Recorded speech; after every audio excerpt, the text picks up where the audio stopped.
Mến chào các bạn, hôm nay mình sẽ hướng dẫn các bạn móc một chiếc túi lưới có hoa văn là những bông hoa 6 cánh, rất xinh đẹp đó các bạn.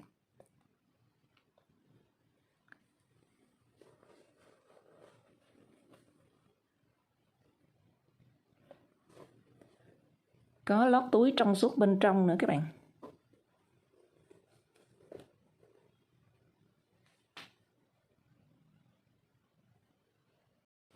Chiếc túi này có chiều ngang miệng túi là khoảng 47 cm nha các bạn. Và chiều cao khoảng 25 cm đó các bạn. Hoa văn là những cái bông hoa mình ráp với nhau thôi, không có gì phức tạp hết các bạn.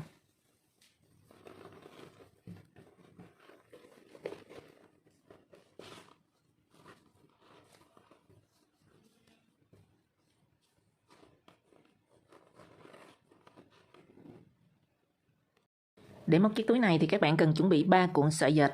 Hôm nay mình sẽ sử dụng màu xanh min nha các bạn. Và các bạn cũng sử dụng kim móc 3.0. Các bạn cũng chuẩn bị một túi lót trong suốt bên trong. Túi lót này có chiều ngang miệng túi là khoảng 45 cm nha các bạn. Và chiều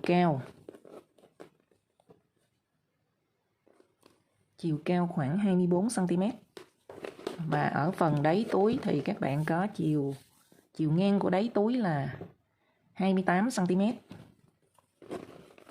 Chiều rộng là khoảng 13 cm đó các bạn. Bên trong có dây kéo rồi hết nha các bạn.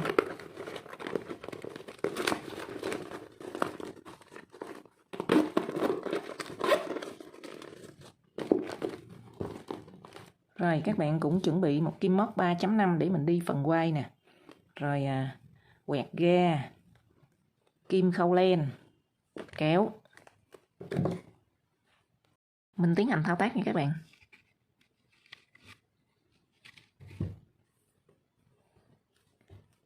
Trước tiên các bạn tạo vòng tròn mã thực, sau đó các bạn lên 6 bính.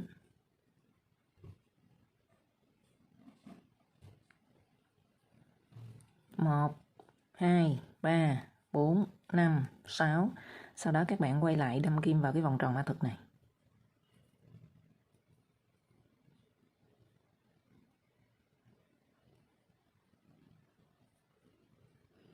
Các bạn kéo chỉ trượt qua. Sau đó mình lên 3 bính là mình tính một mũi kép đơn các bạn. Các bạn đi thêm một mũi kép đơn nữa vào cái vòng tròn này là 2 mũi kép đơn. Sau đó các bạn lên 3 bính. Tiếp tục mình lại đi 2 mũi kép đơn nữa. Chúng ta đi 6 cụm như vậy, mỗi một cụm là 2 mũi kép đơn nha các bạn.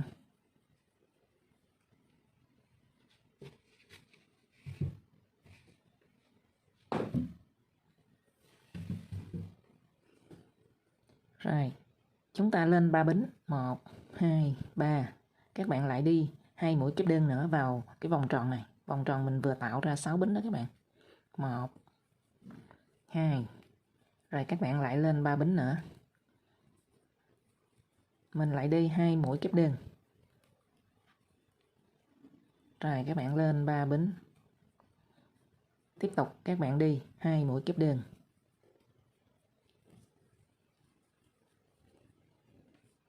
Rồi các bạn lên 3 bính nữa. Mình lại đi 2 mũi kép đơn nữa. Rồi các bạn lên 3 bính và mình kết vòng. Các bạn sẽ có 6 cụm, mỗi một cụm là 2 mũi kép đơn. Các bạn kết vòng là chúng ta sẽ đếm nè. Do chúng ta khởi tạo là 3 bính lên để mình đi vòng tròn bên ngoài đó, thì các bạn sẽ đâm kim qua bính thứ 3, 1, 2, 3. Và các bạn đâm kim qua 2 sợi. Xem như là mũi kép đơn đầu tiên đó các bạn. Mình kết vòng, các bạn đâm kim qua 2 sợi như thế này. Kéo chỉ trượt qua. Rồi, bây giờ các bạn sẽ đi 2 mũi trượt để đến cái khoảng trống ở giữa này các bạn. Một mũi trượt nè. Mũi trượt thứ hai là mình trượt vào cái khoảng trống này. Rồi, bây giờ các bạn sẽ đi 5 mũi kép đơn chung chân vào cái khoảng trống này. Trước tiên các bạn lên 3 bính là mình tính 1 mũi rồi. Mũi thứ hai, rồi mũi kép đơn thứ 3, mũi kép đơn thứ 4, mũi kép đơn thứ 5. Sau đó các bạn lên 3 bính. Tiếp tục mình lại đi cụm 6 mũi kép đơn chung chân vào cái khoảng trống này tiếp. 1 mũi kép đơn nè, 2 mũi kép đơn, 3 mũi kép đơn, 4 mũi kép đơn và 5 mũi kép đơn. Sau đó các bạn lên 3 bính nữa. Tương tự như vậy chúng ta đi 6 cụm như vậy các bạn, mỗi một cụm là 5 mũi kép đơn chung chân vào cái khoảng trống này và khoảng cách giữa hai cụm là mình lên 3 bính. Đến cuối vòng 2 thì các bạn cũng kết vòng bằng một mũi trượt, các bạn đâm kim qua mũi bính thứ 3. 1 2 3 nè, đến mũi bính thứ 3 thì các bạn sẽ đâm kim qua hai sợi luôn. Mình trượt qua. Rồi các bạn lại tiếp tục trượt 2 mũi nữa để đến khoảng đến cái mũi ở giữa này các bạn. 1 mũi trượt nè. 2 mũi trượt. Rồi các bạn đi 1 mũi đơn, mình không có lên một bính mà các bạn đi luôn, chúng ta đi 1 mũi đơn. Sau đó các bạn lên 2 bính. Rồi mình sẽ đi vào cái khoảng trống này cũng là 5 mũi kép đơn, nhưng mỗi mũi chúng ta có lên 3 bính nữa các bạn. Mình đi như vậy. Đây các bạn đi mũi kép đơn đầu tiên. Sau đó các bạn lên 3 bính. Mình quay lại trượt vào hai sợi này nè các bạn, một sợi là của cái phần bính và một sợi của mũi kép đơn. Đây. Các bạn trượt lên luôn. Rồi mình lại đi tiếp tục. 1 mũi kép đơn thứ hai. Rồi cũng lên 3 bính. Các bạn trượt qua hai sợi. Tiếp tục mũi kép đơn thứ 3. Các bạn cũng lên 3 bính.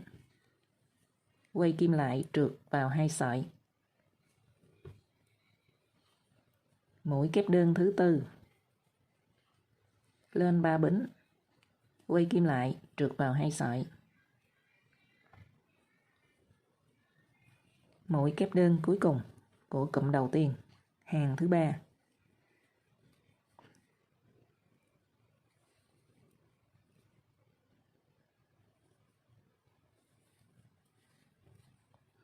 Rồi, các bạn vừa được cụm đầu tiên.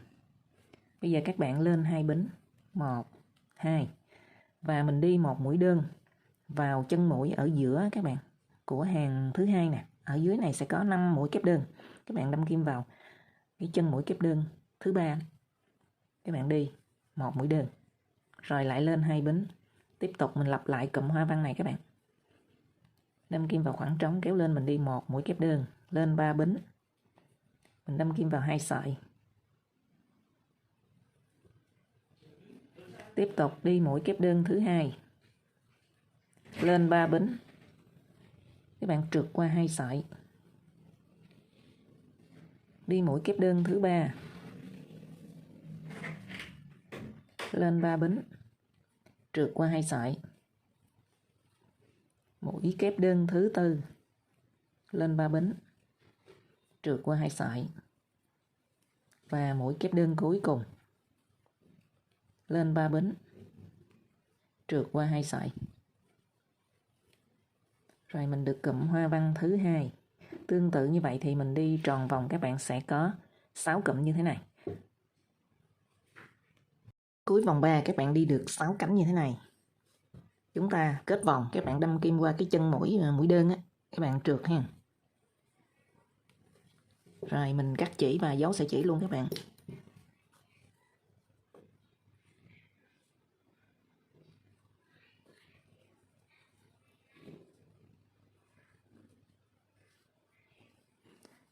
Các bạn nhớ cắt xong mình đốt nha. Mình đốt cho cái đầu của sợi chỉ nó đừng có bị tưa ra.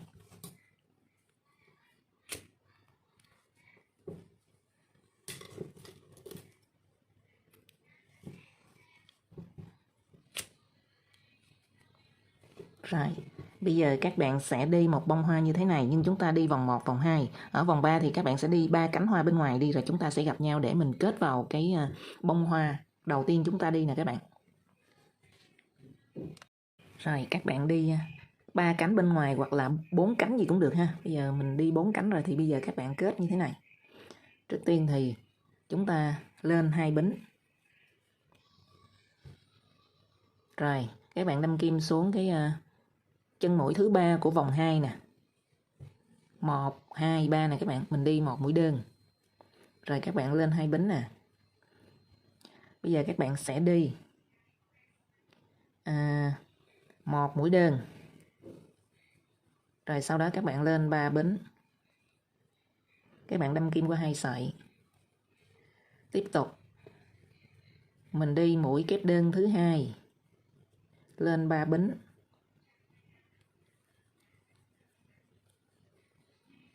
Trượt qua 2 sợi. Rồi mũi kép đơn thứ 3. Các bạn lại lên 3 bính nữa. 1 2 3. Các bạn sẽ đâm kim qua 2 sợi. Rồi mũi kép đơn thứ 4. Các bạn lên 1 bính, gỡ kim ra. Bắt đầu mình mới kết vào này các bạn. Các bạn sẽ kết vào. Các bạn hình dung như vậy nè. Đó, mình sẽ kết vào 2 chân mũi với nhau. Đây. Đó, bây giờ các bạn sẽ hình dung chúng ta như thế này. Thì các bạn kết vào cánh hoa thứ 2, tính từ trái mình đếm lên là 1, 2 nè. Đó, bất kỳ cánh hoa nào cũng được. Rồi các bạn gỡ kim ra ha. Mình lòn kim qua. Sau đó các bạn kéo chỉ lên. Rồi, các bạn lòn kim vào cái khoảng trống mà chúng ta lên 3 bính á. Các bạn lên thêm 2 bính nữa. Sau đó mình vẫn đâm kim qua 2 sợi tiếp. Tiếp tục các bạn đi mũi kép đơn cuối cùng. Rồi lên 1 bính, gỡ kim ra. Các bạn sẽ kết vào. Kết vào một cái chân mũi đầu tiên của cánh hoa chúng ta đi rồi đó các bạn. Rồi các bạn lên 2 bính nữa. Sau đó các bạn sẽ đâm kim qua 2 sợi nha. Rồi. Các bạn lên 2 bính. Đi 1 mũi đơn vào chân mũi thứ 3. Tiếp tục lên 2 bính. Đi mũi kép đơn đầu tiên. Sau đó các bạn lên 1 bính nè, gỡ kim ra. Các bạn sẽ kết cái phần chân mũi đầu tiên của cánh hoa tiếp theo nè. Đây nè các bạn. Các bạn hình dung mình kết vào đây 1 chân mũi, kết vào đây 1 chân mũi nữa. Đó, các bạn gỡ kim ra rồi. Lòn kim qua. Kéo chỉ lên. Sau đó các bạn lên 2 bính nữa. 1 2 rồi. Đâm kim qua 2 sợi. Tiếp tục các bạn đi mũi kép đơn thứ 2. Rồi lên 1 bính, gỡ kim ra.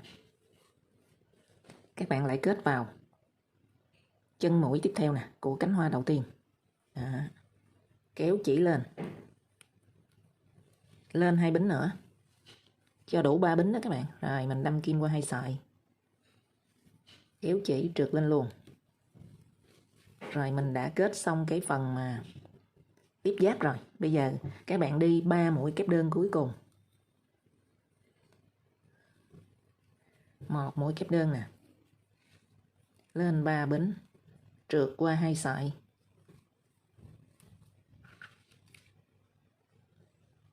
Rồi, tiếp tục các bạn đi mũi kép đơn thứ 4. Lên 3 bính.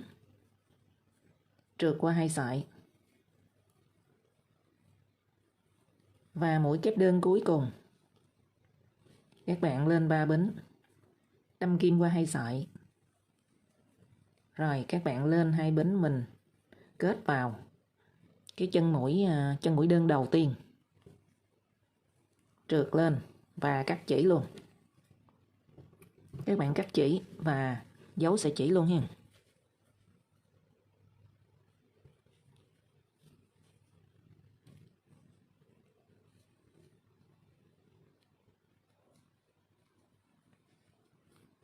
Rồi chúng ta có 2 bông hoa tiếp giáp mình đã kết xong. Rồi các bạn lại đi 1 bông hoa nữa, chúng ta kết vào 2 vị trí này, 1 2 3 4, đó, giống như chúng ta vừa đi ở đây. Bây giờ các bạn cũng đi 4 cánh hoa đi, các bạn đi 4 cánh, sau đó chúng ta kết vào tiếp ở 2 vị trí này. Các bạn đi ở phần đáy túi là 4 bông hoa như thế này. Đó, mình đánh dấu từ số 1 đến số 4. Thì vị trí số 1 và vị trí số 4 các bạn đi giống nhau. Bây giờ chúng ta bắt đầu lên phần thân. Các bạn sẽ đi 2 vòng, đến vòng thứ 3 thì các bạn đi 1 cụm hoa văn thôi. Cụm thứ 2 thì các bạn sẽ đi 3 mũi kép đơn ha.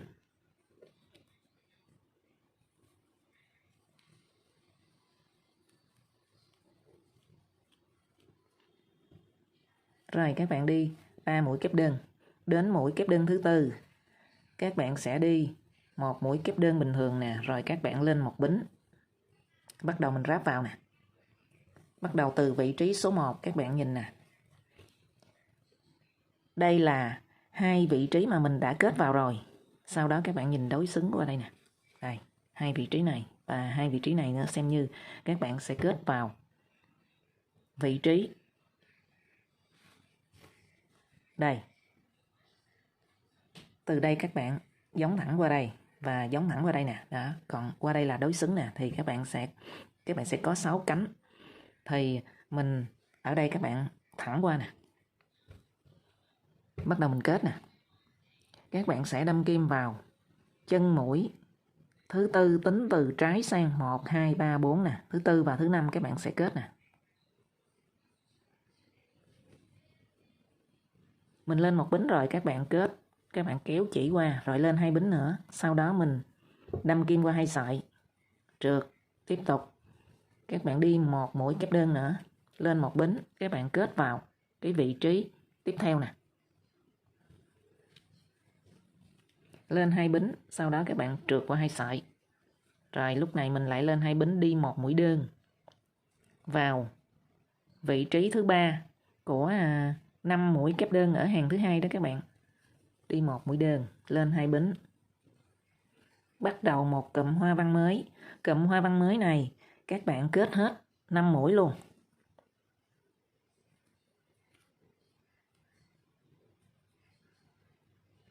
Đây, mũi đầu tiên, rồi lên 2 bính. Trượt qua 2 sợi. Tiếp tục. Mũi kép đơn thứ 2.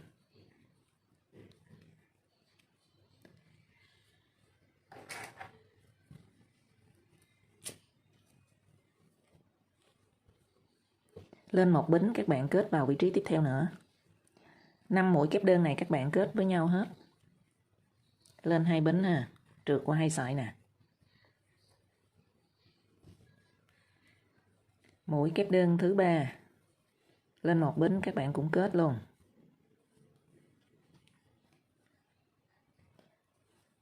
Rồi, mũi kép đơn thứ 4. Rồi các bạn lên một bính, tiếp tục mình kết vào cái bông hoa thứ nhất nè các bạn. Lên 2 bính. Trượt qua 2 sợi. Tiếp tục. Mũi kép đơn cuối cùng. Lên 2 bính. Các bạn trượt qua 2 sợi tiếp.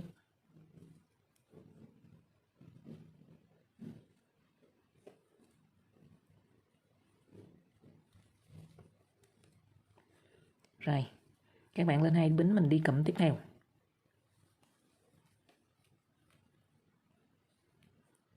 Rồi các bạn đi cụm tiếp theo nè, mình đi 1 mũi kép đơn, lên 1 bính. Các bạn để ý nè, chúng ta đã kết 2 mũi ở cụm này rồi nè, 2 mũi rồi, bây giờ còn 3 mũi thì các bạn kết 2 mũi, chúng ta bỏ một mũi giữa này mình không kết ha.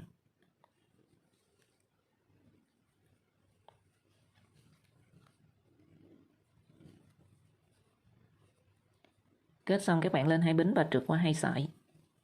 Tiếp tục mũi kép đơn thứ 2. Lên 1 bính. Rồi các bạn kết vào bông hoa số 1 của phần đáy túi nè, chúng ta tiếp tục ha. Lên 2 bính. Đâm kim qua 2 sợi. Rồi mũi kép đơn thứ 3 các bạn không kết vào đâu hết, mình đi và lên 3 bính trượt qua 2 sợi. Rồi mũi kép đơn thứ 4 mình lại kết này, các bạn kết vào bông hoa thứ 2. Các bạn thấy ở đây mình cũng đã kết 2 mũi rồi, còn 3 mũi, nhưng các bạn bỏ cái mũi giữa này, chúng ta kết vào mũi tiếp theo nè.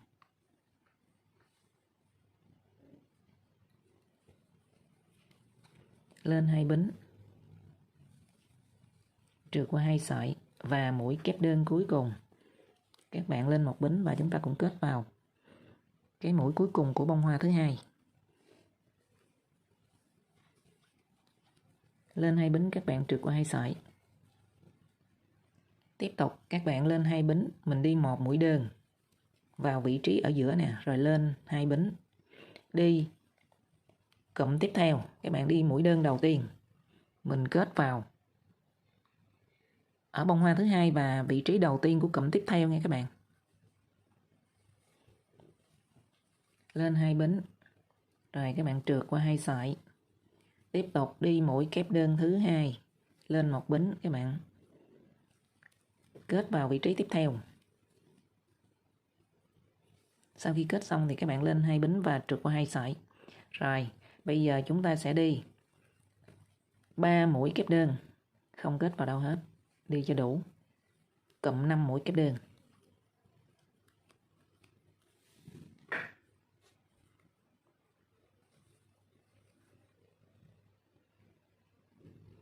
Sau đó các bạn lên 2 bính, mình đi 1 mũi đơn, rồi lên 2 bính nữa. Đi cụm còn lại không kết vào đâu hết nha các bạn.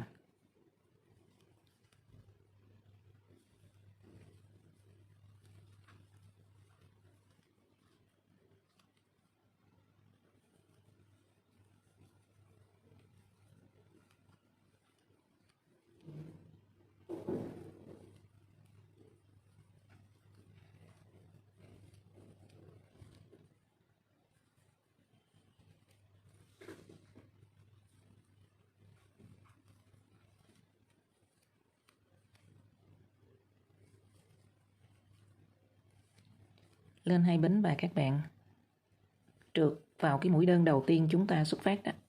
Đó, như vậy là các bạn đã lên phần thân cái bông hoa đầu tiên. Bây giờ mình cắt chỉ, các bạn sẽ đi bông hoa tiếp theo. Rồi bây giờ các bạn đi một bông hoa ở bên ngoài và đến vòng 3 thì đi cụm đầu tiên, cụm thứ 2 đi 3 mũi kép đơn, rồi đến mũi kép đơn thứ 4 thì các bạn lên 1 bính nè. Bây giờ mình kết vào nè. Tiếp tục gỡ kim ra. Đây, cái bông hoa đầu tiên của phần thân này các bạn, thì mình chừa lại cụm này trọn vẹn nè. Cụm này bắt đầu mình đếm là 1 2 3. Các bạn kết vào vị trí thứ 4. Lên 2 bính, trượt qua 2 sợi. Tiếp tục. Còn một mũi kép đơn còn lại của cụm này thì các bạn cũng lên 1 bính và mình kết vào đây. Lên 2 bính, trượt qua 2 sợi. Rồi, các bạn lên 2 bính, mình đi một cụm hoa văn mới. Mũi kép đơn đầu tiên lên 1 bính, các bạn kết vào đây. Các bạn nhìn nè.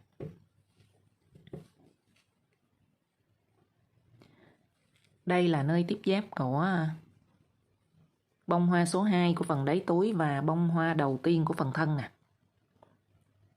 Đây, để mình đánh dấu để cho nó dễ nhớ ha. Đây, ngay vị trí màu đỏ là số 1 nè. Số 1 của phần thân là mình sẽ đánh dấu vị trí màu đỏ ha. Số 1. Đó. Các bạn kết vào bông hoa số 1 của phần thân nè. Còn 3 vị trí thì các bạn kết vào 2 vị trí, chừa cái vị trí ở giữa.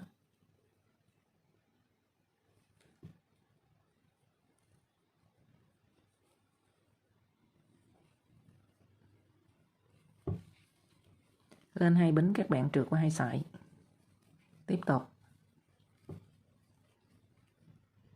Mũi kép đơn thứ 2, các bạn cũng kết vào vị trí tiếp theo.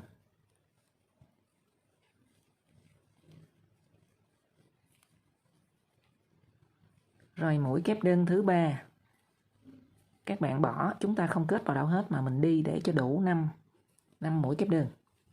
Rồi mũi kép đơn thứ 4 lên một bính, các bạn sẽ kết vào bông hoa số 2 của phần đáy túi nè, mình bỏ cái mũi kép đơn ở giữa, còn 2 mũi kép đơn cuối cùng các bạn kết vào.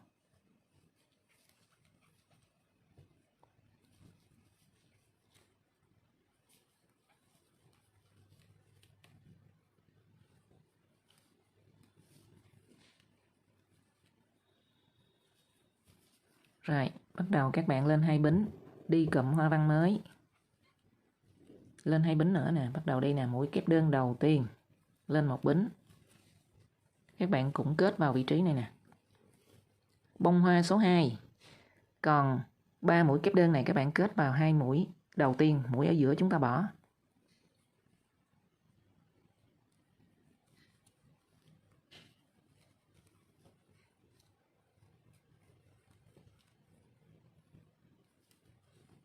Một mũi, mũi thứ 2,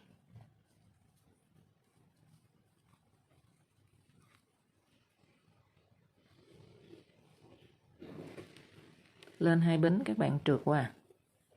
Rồi mũi thứ 3 mình bỏ, không có kết vào đâu hết, đi cho đủ 5 mũi kép đơn, bỏ qua, xem như mình lên 3 bính mình đi thông thường, không kết vào đâu hết.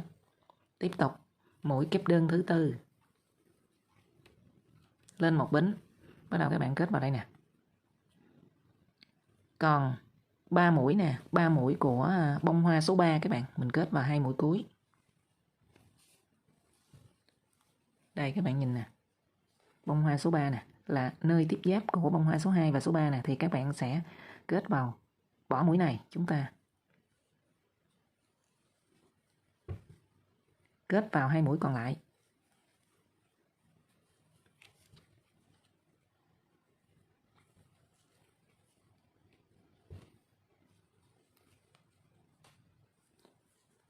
Rồi mũi kép đơn cuối cùng lên một bính nè, các bạn kết vào vị trí còn lại.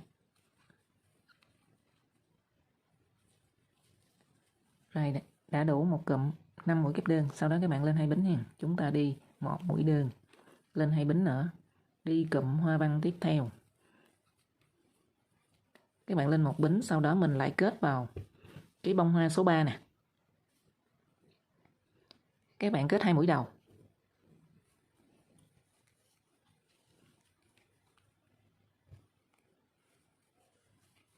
Một mũi, 2 mũi, lên một bính.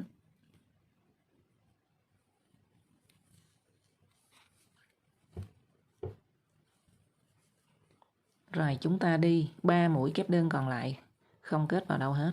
Và các bạn đi thêm một cụm còn lại nữa để chúng ta tròn vòng. Là một cái bông hoa mình có 6 cánh nha.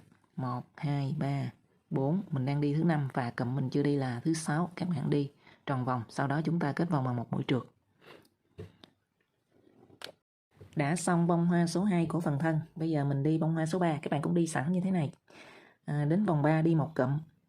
Đến cụm thứ 2 thì các bạn đi mũi kép đơn thứ 4, chúng ta chỉ lên một bính thôi, các bạn chưa trượt nè. Sau đó mình kết vào đây nè. Các bạn chưa trọn vẹn một cụm ở trên của bông hoa số 2. Rồi, các bạn kết vào đây nè. Vị trí thứ 4. Các bạn đếm 1, 2, 3, 4 nè.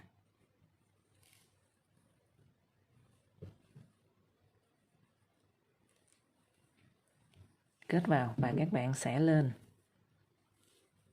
2 bính. Trượt qua 2 sợi. Tiếp tục mũi kép đơn cuối cùng. Các bạn lên một bính và mình kết vào vị trí tiếp theo. Các bạn đi cái bông hoa số 3 này nè, nó lại giống bông hoa số 1 này các bạn. Rồi các bạn lên 2 bính nè, chúng ta đi một mũi đơn, rồi lên 2 bính nữa, đi cụm hoa văn tiếp theo. Ở cụm hoa văn tiếp theo thì các bạn sẽ kết vào ở bông hoa số 2 của phần thân là 2 mũi, và bông hoa số 3 của phần đáy túi 2 mũi nữa. Các bạn chừa lại một mũi giữa, chúng ta kết 4 mũi nè. Bây giờ chúng ta đi nè các bạn. Kết vào mũi đầu tiên của bông hoa số 2 của phần thân.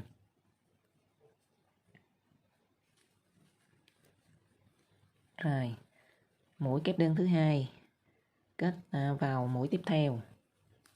Lên 2 bính, trượt qua 2 sợi.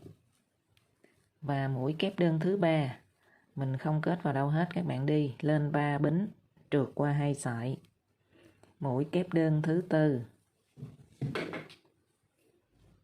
lên 1 bính nè các bạn, kết vào bông hoa số 3 của phần đáy túi mà các bạn bỏ một mũi nè, chúng ta kết 2 mũi còn lại.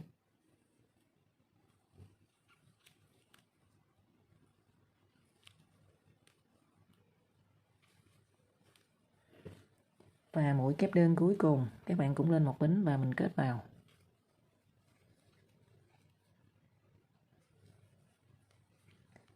Mình lên 2 bính đi 1 mũi đơn và lên 2 bính nữa đi cụm hoa văn.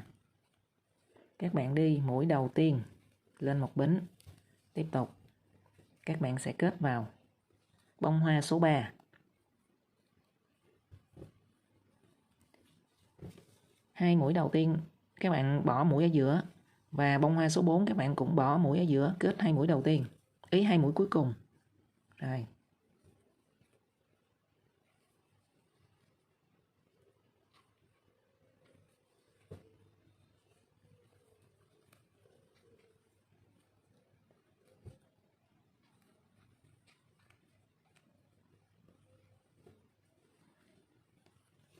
Các bạn đi 2 mũi, xong mũi thứ ba mình đi không kết vào đâu hết nha các bạn.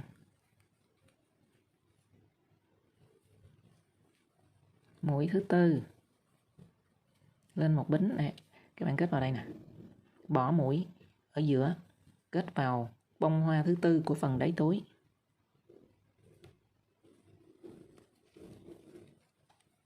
Lên 2 bính.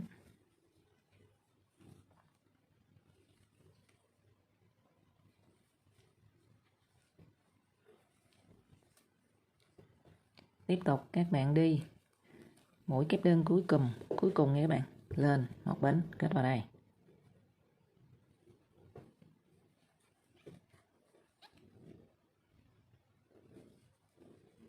Rồi, các bạn lên 2 bính, mình đi 1 mũi đơn và lên 2 bính nữa. Tiếp tục đi cụm hoa văn. Cụm hoa văn này các bạn kết vào bông hoa số 4, 5 mũi luôn.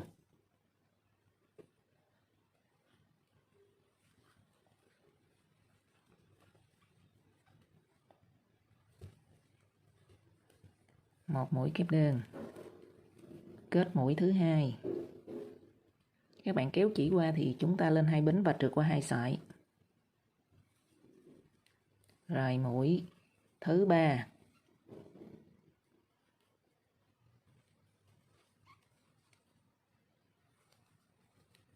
Mũi thứ tư.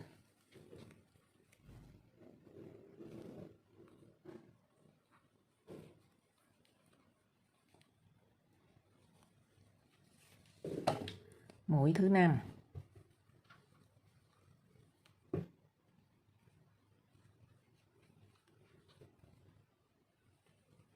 Rồi các bạn lên 2 bính, đi 1 mũi đơn. Và các bạn lên 2 bính nữa, chúng ta đi cụm hoa văn mới và cũng là cụm hoa văn cuối cùng, thì các bạn lên 1 bính, chúng ta kết vào bông hoa số 4 này 2 vị trí thôi.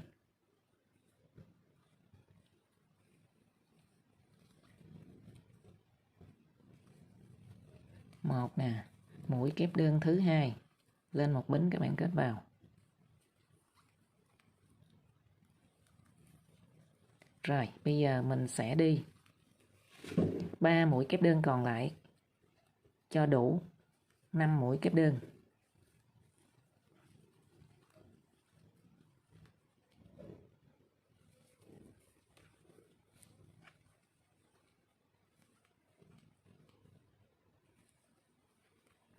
Rồi lên 2 bính, các bạn kết vòng. Rồi. Đây, chúng ta vừa đi một bên của phần thân này các bạn. Bông hoa số 1, số 2 và bông hoa số 3.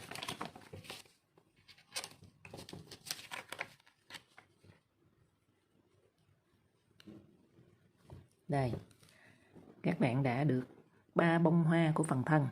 Tương tự như vậy thì chúng ta đi 3 bông hoa ở phía một bên của túi nữa các bạn. Chúng ta đi 3 bông hoa y như vậy nữa. Bắt đầu các bạn đi ở đây nè. Mình ở vị trí số 4 nè. Các bạn ở bông hoa số 4 của phần đáy túi nè các bạn. Không có chừa cụm nào hết mà chúng ta đi liên tục. Đây, cụm này chúng ta đi 2 mũi còn 3 mũi. Sau đó các bạn chừa 3 mũi nữa. Mình đi vào đây nè. Các bạn kết vào đây. 1, 2. Đến cụm tiếp theo thì các bạn kết 5 mũi luôn. Mình kết giống hệt như vậy nè các bạn. Kết 5 mũi. Rồi sau đó các bạn sẽ kết 2 mũi ở phần đáy túi của bông hoa số 4 nè. Rồi các bạn kết 2 mũi ở phần đáy túi của bông hoa số 3 luôn. Đó, các bạn kết đây nè. 1, 2 nè. Bỏ mũi này, bỏ mũi này. Các bạn kết 2 mũi này. Tiếp tục. Mình lại kết tiếp vào 2 mũi tiếp theo của bông hoa số 3. Bị sức ra bông hoa số 3. Rồi, sau đó chúng ta đi tròn vòng. Rồi, sau khi chúng ta đi vòng 1 của phần thân nè, thì vòng 1 mình chỉ có 6 bông hoa thôi các bạn. 6 bông hoa lớn như thế này. 1, 2, 3. Một mặt bên đây chúng ta cũng đi 1, 2, 3. Và mình đã lên 2 bông hoa của vòng 2. 2 bông hoa này thì các bạn kết giống như vòng 1 nè. Đó. Bắt đầu ở cái phần hai bên hông túi nè, mình tăng thêm 2 bông hoa nữa. Có nghĩa là lên vòng 2 và vòng 3 các bạn sẽ đi 8 bông hoa. Thì ở cái phần hai bên hông này nó hơi rắc rối. Mình sẽ hướng dẫn kỹ để các bạn thao tác cho nó được ha. Bây giờ các bạn cũng đi một cụm hoa văn trọn vẹn.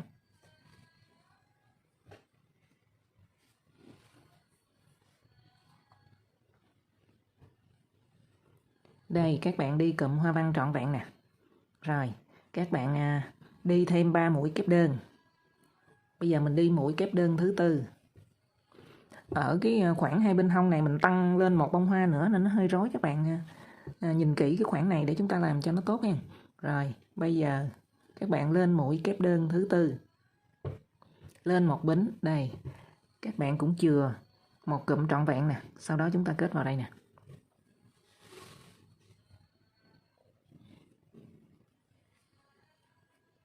Lên 2 bính. Sau đó các bạn sẽ đâm kim qua 2 sợi. Rồi mũi kép đơn cuối cùng của cụm thứ 2 nha các bạn. Rồi các bạn lên một bính, gỡ kim ra. Mình sẽ lòn kim qua, kéo sợi chỉ lên. Lên 2 bính, trượt qua 2 sợi. Rồi các bạn lại lên 2 bính, đi một mũi đơn. Rồi lên 2 bính nữa. Các bạn đi mũi kép đơn đầu tiên của cụm thứ 3 này các bạn. Đó. Lên một bính. Đây các bạn sẽ cụm thứ 3 các bạn sẽ kết vào hai vị trí này trước. Sau đó mình kết vào 2 vị trí tiếp theo. Đây, để như vậy cho các bạn dễ nhìn nè. Đây. Đó. Rồi, bây giờ các bạn kết cụm thứ 3. Cụm thứ 3 này chúng ta sẽ kết vào 4 vị trí. Vị trí đầu tiên. Rồi các bạn đi mũi kép đơn thứ 2. Lên một bính, kết vào vị trí tiếp theo. Lên 2 bính, các bạn trượt qua 2 sợi. Rồi mũi kép đơn thứ 3 mình không kết vào đâu hết. Các bạn lên 3 bính, trượt qua 2 sợi. Rồi mũi kép đơn thứ 4 các bạn lên một bính nè, kết vào vị trí này các bạn. Cái mũi kép đơn ở giữa của tất cả các bông hoa chúng ta đều không kết ha. Bây giờ các bạn sẽ kết vào vị trí thứ 4 nè. Lên 2 bính, trượt qua 2 sợi. Rồi mũi kép đơn cuối cùng các bạn cũng lên một bính. Rồi kết vào vị trí tiếp theo. lên 2 bính, trượt qua 2 sợi. Tiếp theo các bạn lên 2 bính, mình đi cụm hoa văn thứ tư. Lên 2 bính nè, các bạn mới đi 1 mũi đơn, rồi đi 2 bính nữa, mình mới tới cụm hoa văn thứ tư. Đó. Mũi kép đơn đầu tiên lên 1 bính, các bạn kết vào vị trí tiếp theo. Ở phần cái cụm tiếp theo này chỉ còn có 3 mũi kép đơn thì các bạn kết vào 2 vị trí này. Đây, 1 nè.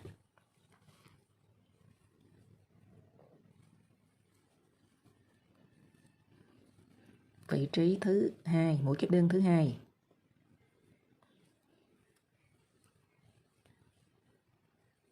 Rồi.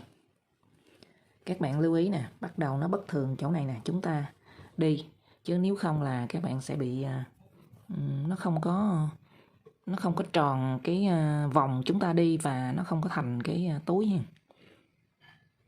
Rồi, sau khi các bạn đi 2 mũi kép đơn thứ 3 của cụm hoa văn thứ tư nè. Các bạn đi, chúng ta không có kết vào đâu hết.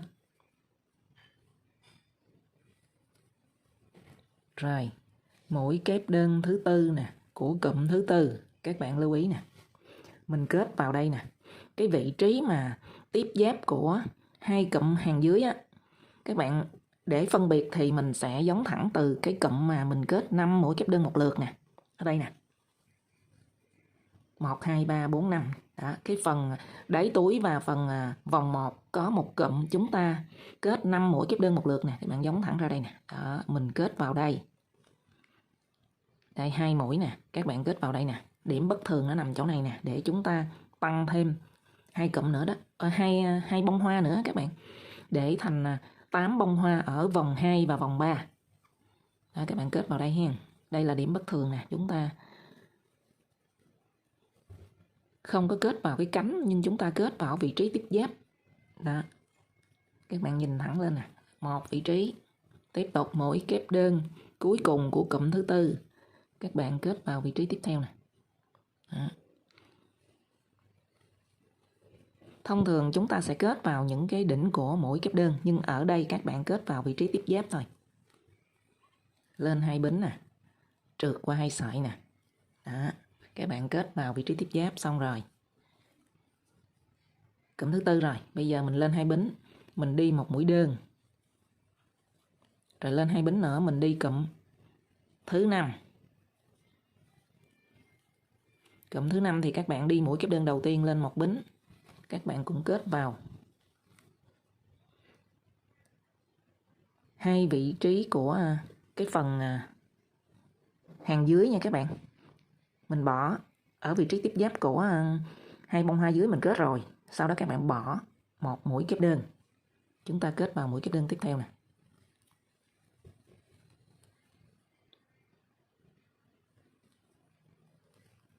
Rồi. Mũi kép đơn thứ 2 của cụm thứ 5 này các bạn cũng kết vào.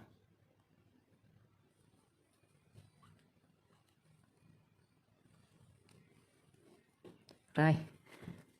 3 mũi kép đơn còn lại các bạn không kết vào đâu hết. Chúng ta đi cho đủ 5 mũi kép đơn thành một cụm đó. Rồi sau khi các bạn đi 3 mũi kép đơn này rồi, chúng ta đi cụm còn lại cũng không kết vào đâu hết và mình kết vòng. Rồi các bạn vừa đi xong bông hoa thứ 3, mình tạm tính là 2 bông hoa này thì các bạn kết giống hệt ở hàng thứ nhất ha. Còn bông hoa thứ 3 là nó hơi bất thường. Rồi bây giờ các bạn đi thêm bông hoa ở phần hông túi này, nó cũng bất thường giống như vậy. Trước tiên các bạn đi ở hàng thứ 3 này mình đi 1 cụm, rồi đi 3 mũi kép đơn đến mũi kép đơn thứ tư. Lên 1 bính. Rồi các bạn để như thế này nè. Lúc nào mình cũng chừa 1 cụm lại trọn vẹn, mình không có kết. Sau đó cụm tiếp theo nè là cái bông hoa thứ 3 các bạn vừa đi xong đó ha. Chúng ta đi tiếp tục nè. Cụm trọn vẹn mình chừa lại nè. Rồi tiếp theo cụm tiếp theo là các bạn kết vào đây 2 vị trí thứ tư và thứ 5, mình tính từ 1 2 3 4 5. Đó, mình kết vào đây.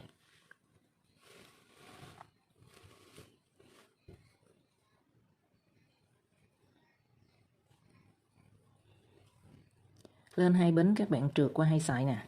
Đó. Mũi kép đơn cuối cùng các bạn cũng lên 1 bính và kết vào vị trí tiếp theo. Lên 2 bính trượt qua 2 sợi. Rồi, sau đó lên 2 bính mình đi 1 mũi đơn. Lên 2 bính đi cụm thứ 3. Cụm thứ nhất, cụm thứ nhì nè, bây giờ cụm thứ 3 các bạn. Rồi chúng ta tiếp tục kết vào vị trí tiếp theo nè. Của cái bông hoa thứ 3 các bạn vừa đi đó. Cụm tiếp theo nó chỉ còn có 3 mũi kép đơn thì chúng ta kết 2 mũi kép đơn đầu tiên.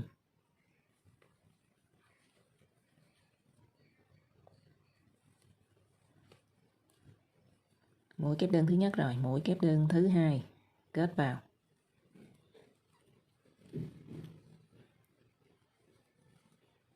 Rồi mũi kép đơn thứ 3 không kết vào đâu hết, chúng ta đi cho đủ một cụm 5 mũi kép đơn đó.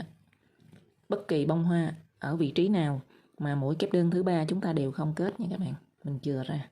Rồi các bạn đi mũi kép đơn thứ 4 lên 1 bính rồi. Bắt đầu mình xoay lại nè.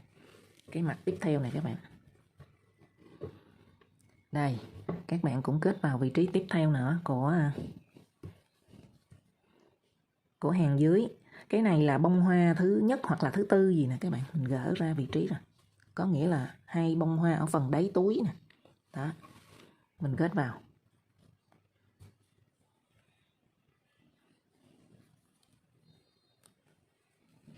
Lên 2 bính, trượt qua 2 sợi. Rồi bông hoa thứ 5 của cụm thứ 3 lên 1 bính các bạn kết vào. Còn cái mũi kép đơn ở giữa chúng ta không đi ha.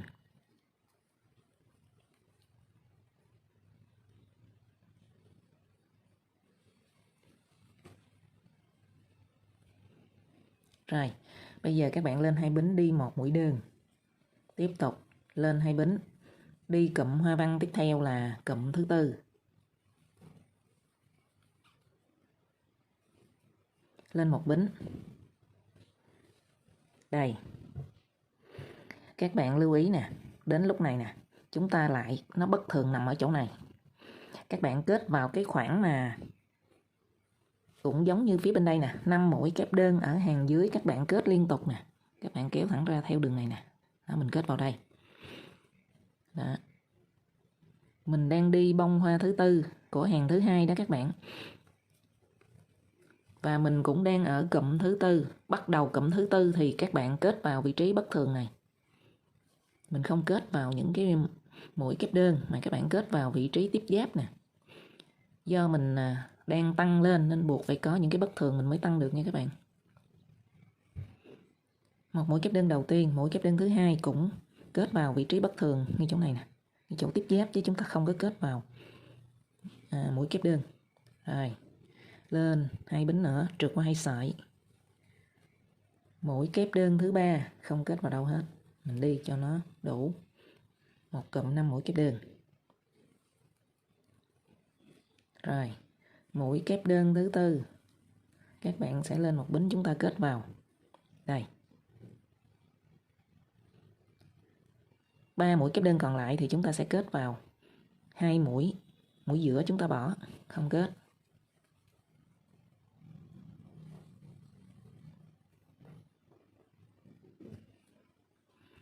Rồi. 2, 4 rồi mũi kép đơn thứ 5. Rồi. Này là phần nối chỉ các bạn bỏ đi.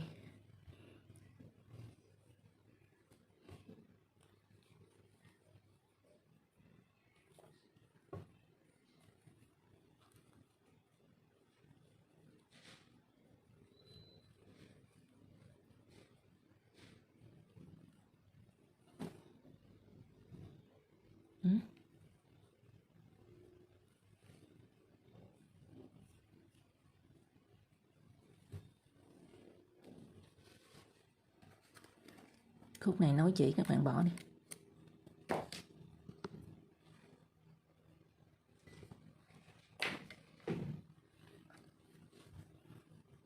Rồi, bây giờ các bạn quấn chỉ nè.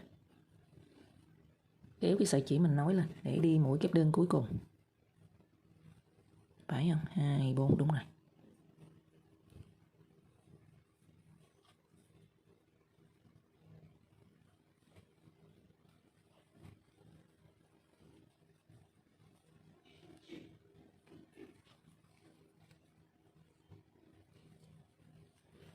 Rồi.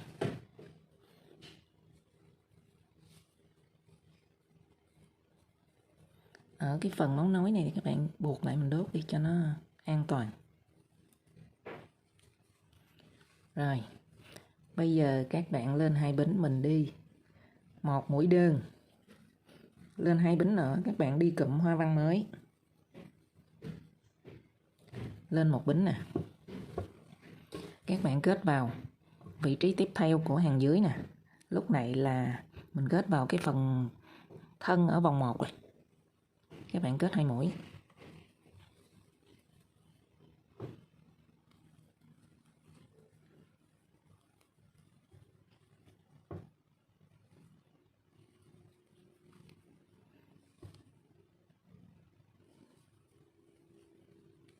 Rồi các bạn đi 3 mũi kép đơn còn lại không kết vào đâu hết cho nó đủ cụm.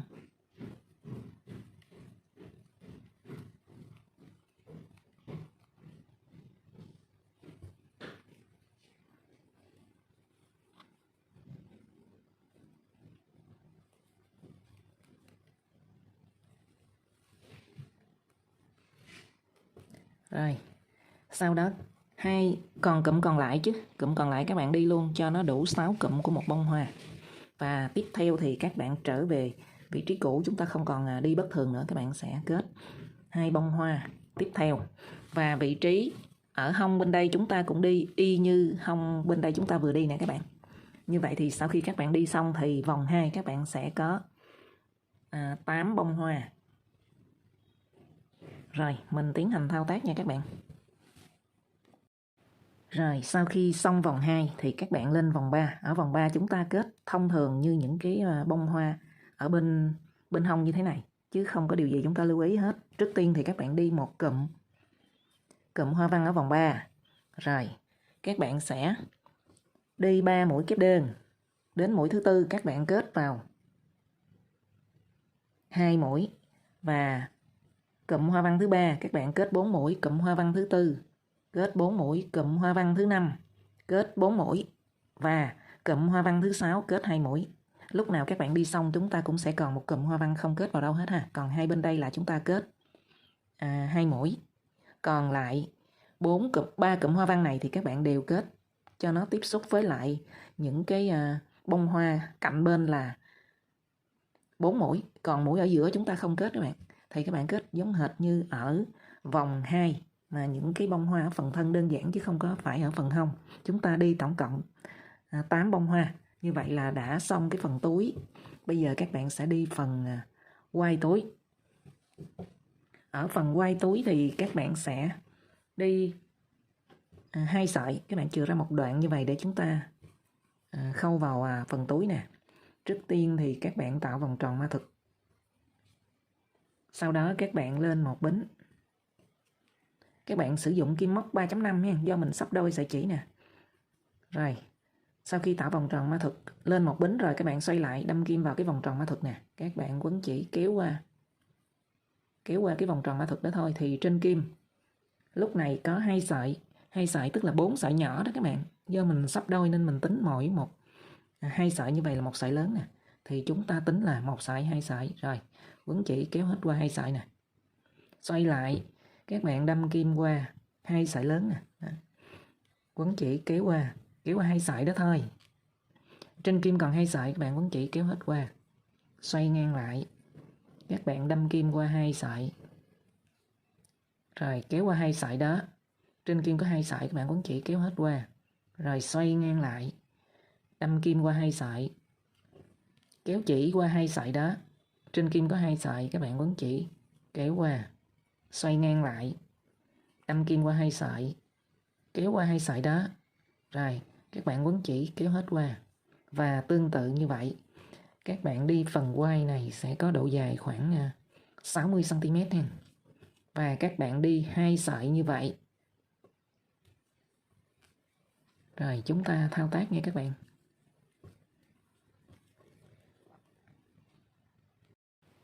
Rồi đã xong 2 sợi nè các bạn.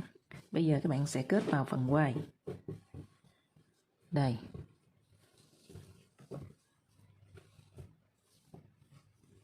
Các bạn sẽ ướm thử vào.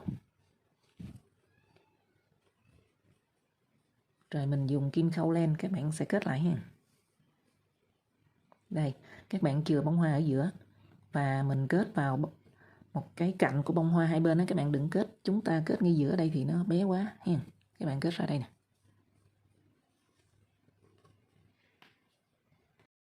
Rồi, các bạn kết phần quai xong chúng ta sẽ lồng cái phần lót túi trong suốt vào ha.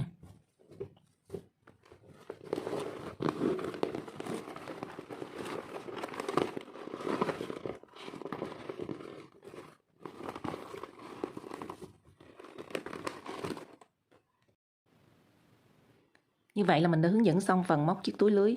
Có hoa văn là những cái bông hoa 6 cánh ráp với nhau. Rất đơn giản và cũng rất dễ thực hiện đó các bạn. Các bạn hãy nhanh tay chọn màu chỉ mà mình yêu thích để thao tác một chiếc túi bổ sung vào bộ sưu tập túi của mình nhé. Mình chúc các bạn móc thành công. Cảm ơn các bạn đã xem video.